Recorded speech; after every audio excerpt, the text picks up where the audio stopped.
శిక్షను. పాపం, ఈ పాపం అనేది ప్రపంచవ్యాప్తంగా ఉన్న సమస్య. నిజమైన అన్ని మతాలు పాపం ఉందని నమ్ముతారు కదా. పాపం కోసం పాపం వదిలించడం ఎన్నో ప్రయత్నాలు చేస్తూ ఉంటారు. కర్ణాటకలో కొన్ని సంవత్సరాల క్రితం ఒక వ్యక్తి 2 కళ్ళు ఆ దేవతకు 2 కళ్ళు పీక్కుని బలిచ్చాడు. ఎందుకు బలిచ్చావు అంటే, నా కళ్ళతో పాపం చేశాను, పాపం పోతుందని నా కళ్ళు బలిచ్చాను. మెడ్రాస్లో ఒక అతను చేయి నరుక్కున్నాడు, దేవత బలిచ్చాడు. ఏంటంటే, చేతితో పాపం చేశాను, నా చేయి నరుక్కునే పాపం పోతుందని నేను చేశాను. నాకు తెలిసిన ఆయన ఒక హిమాలయ పర్వతాలకు వెళ్ళి 2 సంవత్సరాలు తపస్సు చేశాడు. ఎందుకు? పాపం పోలేదు. నాకు పాపం ఒక పరిశుద్ధమైన రక్తం కావాలి. చూడండి, మట్టి అంటుకుంది అనుకోండి, నీళ్ళతో కడుక్కుంటాం. తారు అంటుకుంది అనుకోండి, నీళ్ళు పనికి కృష్ణాలు కావాలి. పెయింట్ అంటుకుంది అనుకోండి, ఇతర ఆల్కహాల్ కావాలి. అలాగే పాపం అంటుకుంటే ఒకటే దానికి పరిష్కారం, పరిశుద్ధమైన రక్తం కావాలి. మరి పరిశుద్ధులు ఎవరు లేరు. అందరూ పాపం చేసి దేవుడు అనుగ్రహించి మహిమను పొందలేకపోతున్నారు.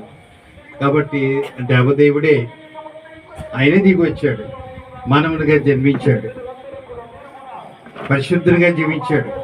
నాలో పాపం ఉన్నదని ఎవరైనా చెప్పగలరా అని లోకానికి సవాలు విసిరితే ఎవడో చెప్పలేకపోయాడు. తన పరిశుద్ధ రక్తాన్ని కార్చి చనిపోయి తిరిగి లేచాడు. ఇప్పుడు ఎవరైతే ప్రభా నువ్వు నా కోసం కార్చిన రక్తం అంతా నా కోసమే ప్రభా, ఈ రక్తంలో నన్ను కడిగని హృదయపూర్తిగా ఎవరైతే నమ్ముతారో, ప్రార్థన చేస్తారో వారు రక్షించబడతారు, వారి పాపాలు క్షమించబడతాయి. ఒక పాపాల కోసం కాదు, నా పాపం కోసం. అర్థమైందండి? వ్యక్తిగతంగా నా పాపమే ఆయన శిలువకి తీసుకెళ్ళింది. ఆయన పొందిన శ్రమ, కార్చిన రక్తం, పొందిన గాయాలు అంతా కూడా నా కొరకే అని నమ్మాలి. జర్మన్ దేశంలో ఒక పెయింటర్ ఉండేవాడట, చిత్రలేఖనాలు వేసేవాడు. ఆయన రకరకాల చిత్రలేఖనాలు ఇస్తూ ఉంటాడు. ఆయన చిత్రలేఖనం వేసినప్పుడు అందరూ నోట్లో సిగరెట్టు,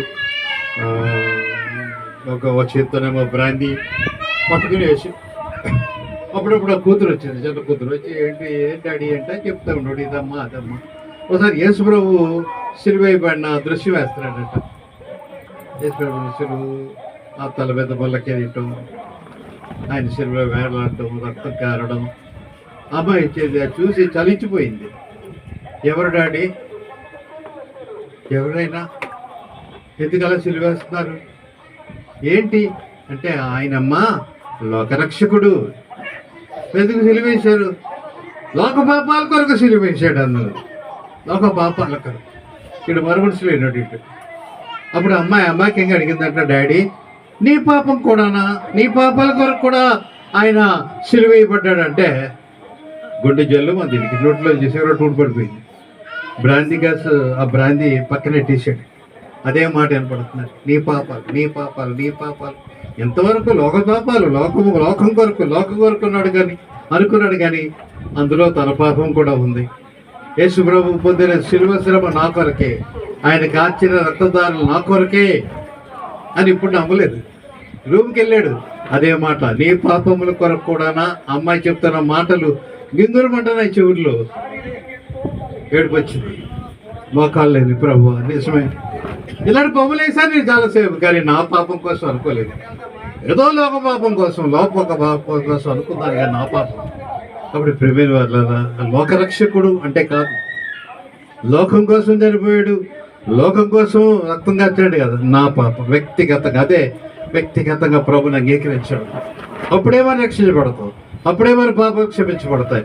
క్రైస్తవ కుటుంబంలో పుట్టిన, చర్చికి వెళ్తూ ఉన్నా గుర్తుపెట్టుకో, నీ క్రైస్తవ కుటుంబం బ్యాక్గ్రౌండ్ నేను రక్షించదు, నీ చర్చి బ్యాక్గ్రౌండ్ నేను రక్షించదు. ఎవరు మట్టుకోరు వ్యక్తిగతంగా. మా అమ్మగారికి నాన్నగారికి చాలా కాలంగా పిల్లలు లేరట. హెచ్మెతికి 8 సంవత్సరాలు పిల్లలు లేరు. ప్రభా ఒక అబ్బాయిని ఇస్తే నీ సేవకుడికి చేస్తా ఉన్నప్పుడు పుట్టారంట.